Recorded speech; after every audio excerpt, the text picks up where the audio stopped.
출근길 묵상 365 이야기 묵상 2021년 11월 28일 일하는 당신의 취미는 무엇입니까?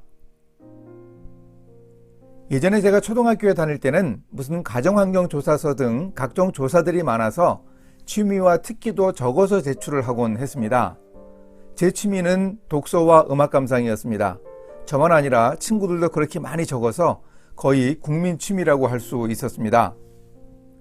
한 자동차 회사에서 처음 말했다고 하는데 참다운 인재상을 T형 인재라고 하여 전문성과 부수적 능력으로 표현하기도 했습니다. T자의 아래로 내려 그은 획은 직업적인 전문성을 뜻합니다. 다윗의 경우 물맷돌 던지기 능력이 여기에 해당합니다. T자의 옆으로 그어진 획은 인간관계나 팀워크, 리더십, 취미, 개인기 등 업무 외적인 능력입니다. 다윗에게도 이런 능력이 있었습니다. 사울왕에게 종종 악령이 임했습니다. 악령을 쫓아내는 일종의 음악 치료를 하기 위해 적합한 사람을 찾으려 할 때 한 사람이 이렇게 다윗을 추천했습니다. 내가 베들레헴 사람 이새의 아들을 본즉 수금을 탈 줄 알고 용기와 무용과 구변이 있는 준수한 자라. 여호와께서 그와 함께 계시더이다. T자의 옆으로 긋는 획에 해당하는 업무 외적 능력이 다윗에게 있었음을 추천사를 통해 확인할 수 있습니다. 결국 이 수금 연주 능력을 인정받아 사울왕의 악사 겸 비서가 된 다윗은 이스라엘 왕국의 중앙 무대에 진출하는 계기를 마련했습니다. 오늘날에도 직업인들의 취미는 여전히 중요합니다. 취미 활동을 통해 휴식과 재충전을 잘할 수 있습니다. 뿐만 아니라 취미로 전업의 계기를 마련할 수도 있습니다. 4차 산업혁명의 시대이고 인공지능의 기존 직업 대체를 예상하는 시대에 우리는 현재 자신이 가진 직업의 유효기간을 걱정하게 됩니다. 상황이 변해 나의 직업을 통해 내가 필요로 하는 것들을 공급받지 못할 때 뭔가 다른 직업을 통해 새로운 돌파구를 열어야 하지 않겠습니까? 즐기면서 잘하는 취미가 직업을 전환하는 계기가 되곤 합니다. 러시아 민요를 주로 노래하는 돈 코사크 합창단이 있습니다.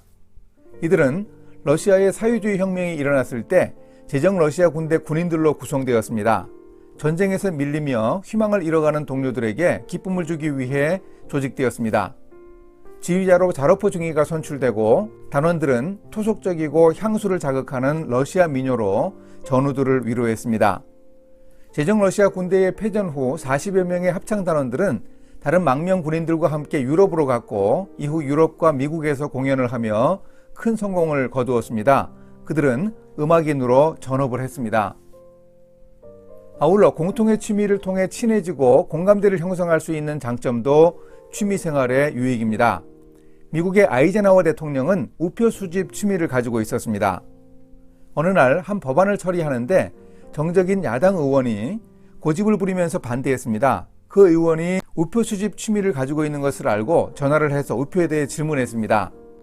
사실 아이젠하워 대통령은 우표 수집에 대해 전문가적인 식견을 가지고 있었지만 그 의원의 말을 다 들어주고 질문하며 전문성을 인정해 주었습니다.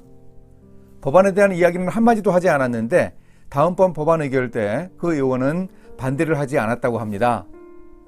취미를 잘 살린 전문인들은 T형 리더십을 갖춘 전문 만능인의 멋진 모습을 보여줍니다.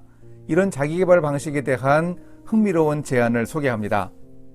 하나는 르네상스 제너럴리스트로 동시에 여러 분야에 도전하는 방법입니다. 재능을 다 개발해야만 완전한 인간이 된다는 르네상스 시대의 이상을 반영하는 자기개발 방법입니다. 레오나르도 다빈치를 생각하면 이해가 쉽습니다. 다빈치는 화가, 엔지니어, 발명가, 과학자, 철학자, 음악가 등으로 다양한 영역에서 활동하며 실제로 많은 업적을 남겼습니다. 영국 경영사상가 찰스 핸디가 말하는 포트폴리오 노동자가 오늘날의 르네상스 제너럴리스트라고 할 수 있습니다. 점점 정규직 노동자로 살아가기 힘들어집니다. 두 가지 혹은 여러 가지 일을 각각 파트타임으로 하면서 자신의 삶에 대해 포트폴리오를 잘 구성하여 살아가는 방식입니다. 그런데 이 방법은 경제적인 측면에서 안정을 얻지 못하는 단점이 있습니다. 대안으로 연속 스페셜리스트가 두 번째 자기 개발의 방법입니다.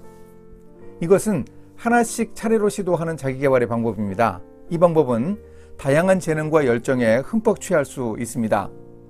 요즘 은퇴 시기가 계속 앞당겨지고 수명은 길어지는 상황에서 다양한 직업에 종사할 기회도 만들 수 있습니다. 경영학의 아버지로 불리는 피터 드러커는 자신을 가리켜 생태사회학자로 칭했고 생전에 30여 권의 책을 썼습니다.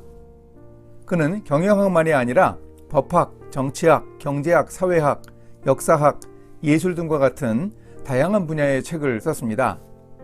드러커는 과거에 자신이 신문기자로 일하면서 여러 주제의 글을 써야 했기 때문이라고 말합니다. 그래서 3, 4년마다 다른 주제를 택해서 오랫동안 그 방식으로 공부했습니다.